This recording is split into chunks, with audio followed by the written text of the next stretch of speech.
world that learned by listening. In this world, there was no internet, and no one felt its absence because nothing had ever been missing. Information did not hurry. It traveled the way people did, by foot, by rail, by ship, by conversation. Knowledge moved at the pace of trust. Stories crossed oceans inside envelopes, folded carefully, sealed with wax, and carried in leather satchels that smelled faintly of ink and time. The days here were quiet by default. People woke with the light, not alarms. Morning arrived as a gradual understanding rather than an announcement. Sunlight touched the edges of curtains, slipped across wooden floors, rested on the spines of books that had been read many times and would be read again. Somewhere, in a small coastal town where the air always carried salt and wind, a person named Elias woke as he did every morning, slowly, without urgency. He lay still for a while, listening. Gulls called in the distance. A cart rolled over stone. A kettle began to sing from a neighboring house. Elias was a letter carrier by trade, though he preferred to think of himself as a traveler. Letters gave him a reason to move through the world without rushing it. They gave him permission to knock on doors, to sit at tables, to hear voices that had been waiting. He dressed simply, the same way each day: linen shirt, soft wool vest, comfortable boots shaped by years of walking. In his small room, the walls were lined with shelves, maps drawn by hand, notebooks filled with observations, letters he had been allowed to keep. He believed that knowledge lived better when it had been touched. Downstairs, the innkeeper had already set out bread and fruit. They exchanged a nod. Words were optional in the mornings. Outside, the harbor was waking. Boats rocked gently, not yet ready to leave. Fishermen repaired nets, fingers moving from memory. Children ran along the docks, inventing games that had no rules and no score. Elias adjusted the strap of his satchel and began his walk. Letters and roads. The road out of town curved lazily, as if it had been designed by someone who enjoyed wandering. Stone markers stood at intervals, carved with distances measured not in urgency but in effort. 2 days by foot, half a day by cart. Longer if you stopped to talk. Most people did. Along the road, Elias passed farms where people worked with patient rhythm. He waved. Sometimes he stopped. A letter was never just an object. It was an excuse for tea, for sitting, for hearing how the weather had been behaving lately.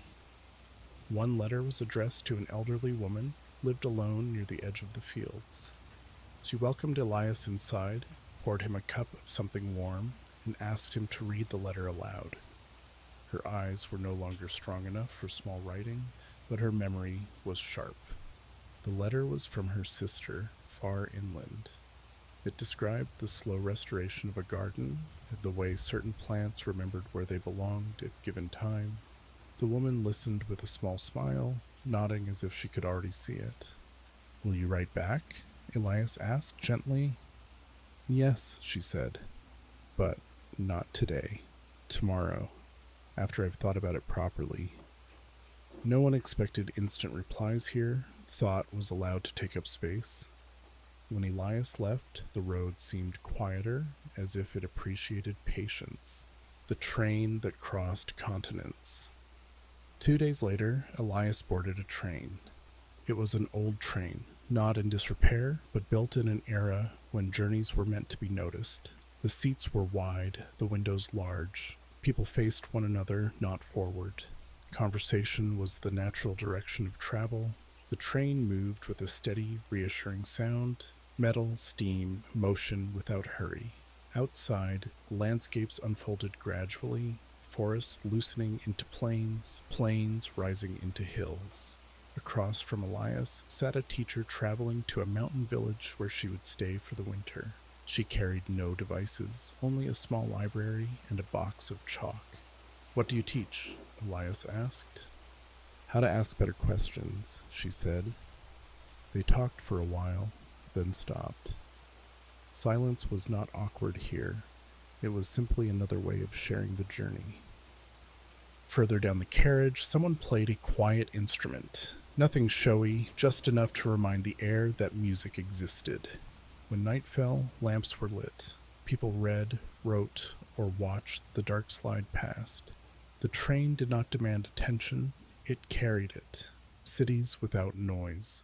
The city Elias arrived in was large but calm. Streets were busy without being loud. Notices were posted on boards at central squares. Announcements, invitations, requests for help. Knowledge lived in buildings. Libraries here were not just collections of books, they were meeting places.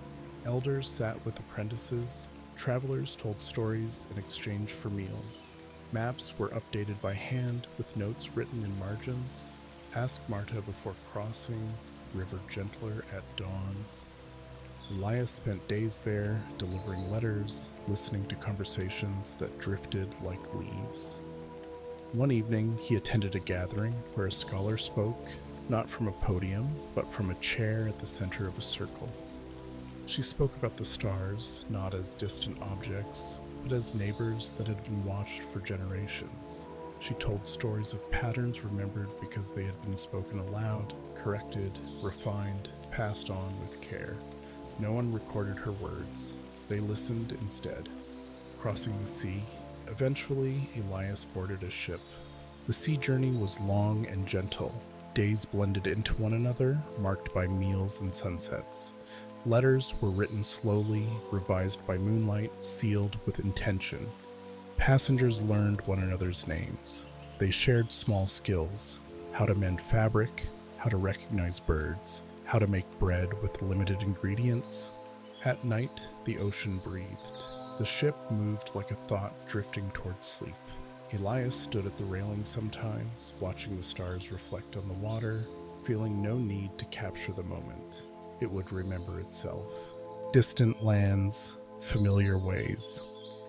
On the other side of the sea, the world felt different, but understandable. Markets smelled of spices and wood smoke. Languages shifted, but gestures remained kind. Letters here were tied with thread instead of sealed with wax. Knowledge was passed during walks, during meals, during long afternoons, when the sun made thinking slow. Elias delivered a letter to a craftsman who carved instruments. The man read carefully, then invited Elias to stay until evening. As the light faded, the craftsman played. The music was unhurried, looping gently, leaving space for breath. Elias listened, letting the sound settle somewhere deep. Later, he wrote in his notebook, not facts, but feelings.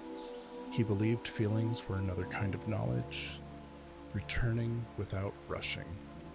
When Elias eventually turned homeward, it was not because the journey had ended, but because it had completed a shape. He carried fewer letters now, but more memories. The roads welcomed him back the way familiar thoughts do. Towns recognized his pace. At the coastal inn, the same kettle sang. The same gulls argued over nothing important. Elias unpacked his satchel, placing letters where they would wait patiently to be delivered tomorrow. That evening, he sat by the window and wrote a letter of his own. He wrote about a world that moved by listening, about how knowledge lived in hands and voices, about how nothing needed to be instant to be real. He folded the letter carefully. Tomorrow he would send it. Tonight the world rested, and so could he.